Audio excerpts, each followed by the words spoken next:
بسم اللہ الرحمن الرحیم۔ محترم ناظرین، السلام علیکم ورحمۃ اللہ وبرکاتہ۔ دالبندین تبلیغی اجتماع اختتام پذیر، ہزاروں افراد کی شرکت۔ تفصیلات کے مطابق چاغی کے صدر مقام دالبندین میں 22، 23 اور 24 ستمبر کو 3 روزہ اجتماع میں ملک بھر اور خصوصاً بلوچستان اور سرحدی علاقے کے لوگوں نے بہت بڑی تعداد میں شرکت کی ہے۔ درجنوں جماعتوں کی تشکیل کی گئی۔ اجتماع میں بزرگ علماء اکرام نے اپنے بیان میں کہا کہ امت مسلمہ کو مضبوطی کے ساتھ اللہ کی رسی کو پکڑنے کی ضرورت ہے۔ اسلام کی سربلندی اور دین کے پیغام کو دنیا بھر میں پھیلانا اپنی ذمہ داری سمجھا جائے۔ یہ دنیا فانی اور ایک دھوکہ ہے، یہاں ہم مختصر قیام کے لیے آئے ہیں، ہم اپنا وقت ضائع نہ کریں، اللہ کے راستے پر نکلیں تاکہ ہم اس روئے زمین پر اللہ تعالیٰ کے پیغام کو عام کریں۔ علماء کرام نے اپنے بیانات میں مزید کہا کہ حضرت محمد رسول اللہ صلی اللہ علیہ وسلم آخری نبی ہیں۔ امت کو دین سمجھانا اور صحیح راستے پر لانا ہم سب کی ذمہ داری ہے۔ عقیدہ ختم نبوت کی دفاع کی جدوجہد جاری رہے گی۔ تفصیلات کے مطابق انٹرنیشنل ختم نبوت موومنٹ کے زیر اہتمام سالانہ ختم نبوت صلی اللہ علیہ وسلم کانفرنس سے گورنر پنجاب انجینئر بلیغ الرحمن نے خطاب کرتے ہوئے کہا ہے کہ عقیدہ توحید اور حضور صلی اللہ علیہ وسلم کی ختم نبوت کا عقیدہ ہمارے ایمان کا حصہ ہے۔ اس میں تھوڑا سا شک کرنے سے بھی انسان مسلمان نہیں رہتا۔ مسلمان سب کچھ برداشت کر سکتا ہے لیکن حضور اکرم صلی اللہ علیہ وسلم کی عزت و حرمت اور ناموس پر کوئی سمجھوتا نہیں کر سکتا۔ انہوں نے کہا کہ مشہور مقدمہ بہاولپور میں قادیانیوں کے خلاف علامہ انور شاہ کشمیری رحمۃ اللہ علیہ اور دیگر علماء اور مشائخ کا کردار تاریخ کا روشن حصہ ہے۔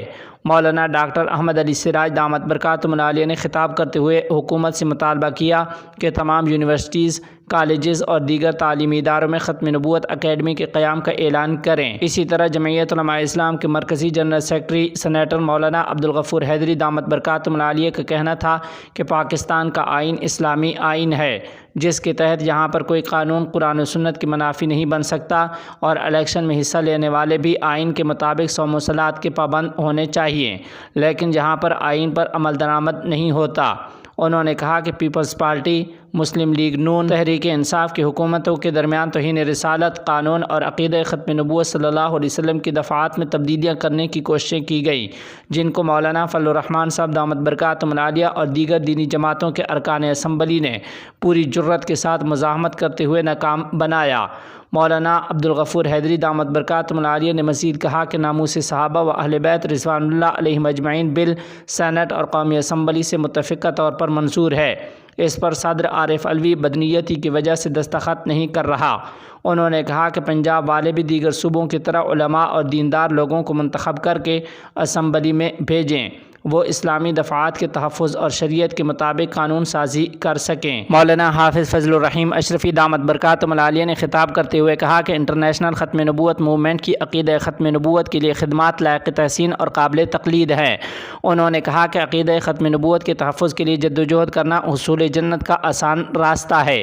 علامہ ابتسام الہی ظہیر دامت برکاتہم نے خطاب کرتے ہوئے کہا کہ عقیدہ ختم نبوت کے تحفظ کی جنگ حق و باطل میں فرق کرنے والی جنگ ہے اور ہم اپنے اکابرین کے نقش قدم پر چلتے ہوئے اس جنگ کو ہر حال میں جیتیں گے۔ علاوہ ازیں مولانا محمد امجد خان، مولانا محمد بن سعید، مفتی کفایت اللہ، مولانا پیر سید مظہر سعید شاہ، مولانا افتخار اللہ، مولانا عبدالرؤوف مکی، مولانا عمر عبدالحفیظ مکی، مولانا قاری محمد رفیق اور دیگر علماء نے خطاب کرتے ہوئے کہا کہ قادیانی پاکستان کے آئین کے مطابق غیر مسلم ہیں، وہ اس کو تسلیم نہ کر کے آئین پاکستان، اسلام اور ملک سے غداری کر رہے ہیں۔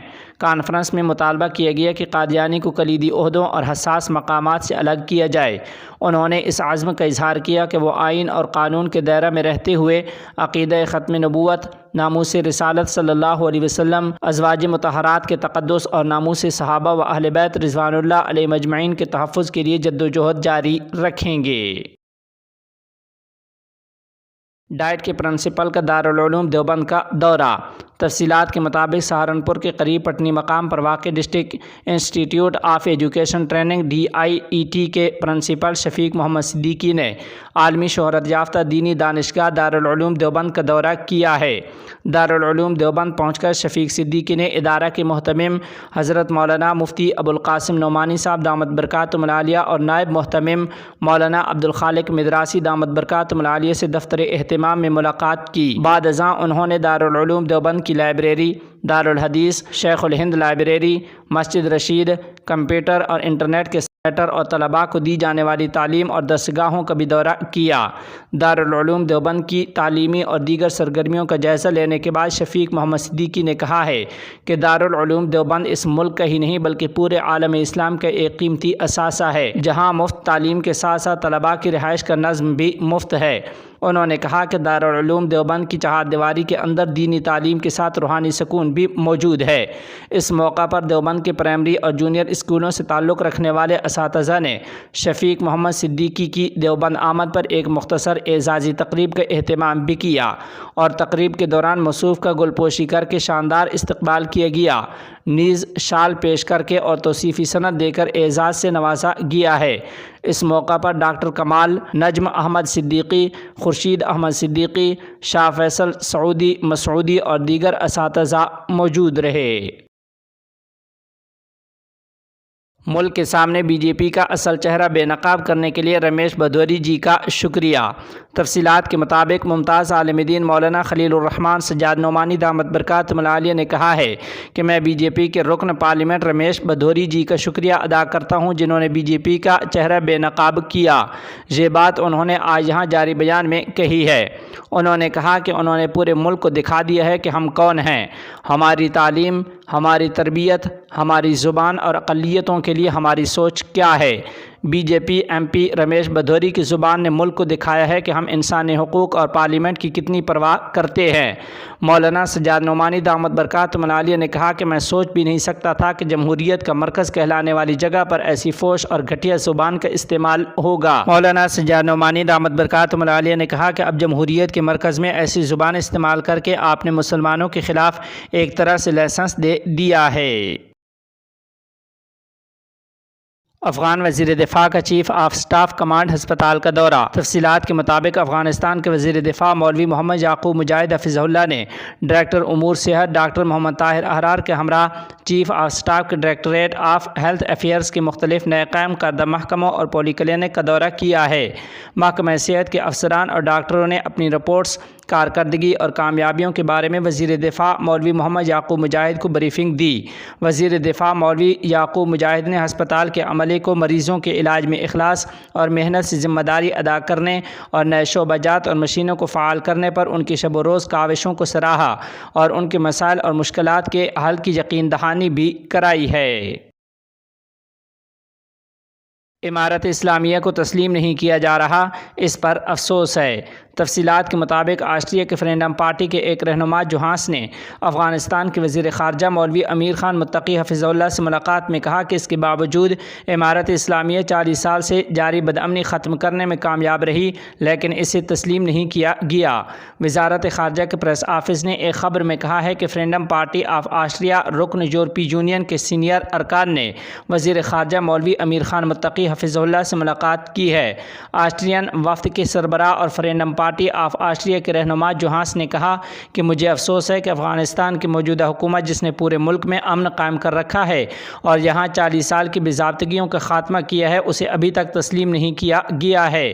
جماعت کے دیگر ارکان نے بھی افغانستان کی صورتحال کو میڈیا میں رپورٹ ہونے والی صورتحال سے مختلف قرار دیتے ہوئے کہا کہ ہم نے کابل کا آزادانہ دورہ بھی کیا اور کئی افغانوں سے موجودہ صورتحال کے بارے میں بات کی ہے۔ ہمیں معلوم ہوا کہ افغان عوام موجودہ صورتحال سے خوش ہیں اور خود کو محفوظ سمجھتے ہیں۔ انہوں نے مزید کہا کہ وہ افغانستان کی موجودہ صورتحال کی حقیقی تصویر یورپ تک پہنچانے اور اسے یورپی یونین کے حکام، عوام اور رکن ممالک کے ساتھ شیئر کرنے کے لیے پرعزم ہیں۔ ملاقات میں وزیر خارجہ مولوی امیر خان متقی حفظہ اللہ نے کہا کہ مجھے خوشی ہے کہ آپ نے افغانستان کی صورتحال کو قریب سے اور حقیقی انداز میں دیکھا۔ انہوں نے مزید کہا کہ آپ پر واضح ہو گیا کہ افغانستان کی موجودہ صورتحال اس سے بہت مختلف ہے جو کہی جا رہی ہے۔ اس کے علاوہ اس ملاقات میں قائم مقام وزیر خارجہ نے آسٹریا میں مقیم افغانوں کے مسائل کے حل، انہیں کونسلر خدمات کی فراہمی اور یورپ بالخصوص آسٹریا میں مقیم افغانوں کے لیے سہولیات کی فراہمی کے لیے فرینڈم پارٹی آف آسٹریا کی قیادت سے گفتگو کی ہے۔ ترکیہ کی ہالینڈ میں قرآن مجید کی بے حرمتی کی مذمت۔ تفصیلات کے مطابق ترکیہ کی وزارت خارجہ نے ہالینڈ میں ترک سفارت خانے سمیت مسلم ممالک کے سفارت خانوں کے باہر قرآن پاک کی بے حرمتی کی مذمت کی ہے۔ وزارت نے ایک بیان میں کہا کہ ہم ان اشتعال انگیز حملوں کے پھیلاؤ کی مذمت کرتے ہیں جن کا مقصد یورپی ممالک میں ہمارے مذہب اور اس کے ماننے والوں کی توہین کرنا ہے، جہاں انہیں برداشت کیا جاتا ہے اور آزادی اظہار کی آڑ میں نفرت انگیز کارروائیوں کی اجازت دی جاتی ہے۔ بیان میں کہا گیا ہے کہ ایسے ممالک کو اب ان اشتعال انگیزیوں کے خلاف مؤثر اقدامات کرنے ہوں گے جنہیں اقوام متحدہ مذہبی منافرت اور بین الاقوامی قوانین کی خلاف ورزی تسلیم کرتی ہے۔ وزارت نے ہالینڈ کے حکام سے مطالبہ کیا کہ وہ اس واقعے کے ذمہ دار کے خلاف ضروری کارروائی کریں اور ایسے واقعات کو دوبارہ ہونے سے روکنے کے لیے احتیاطی تدابیر اختیار کرے۔ ترکیہ ہر پلیٹ فارم پر عزم کے ساتھ اس بیمار اور نفرت پر مبنی ذہنیت کے خلاف اپنی لڑائی جاری رکھے گا۔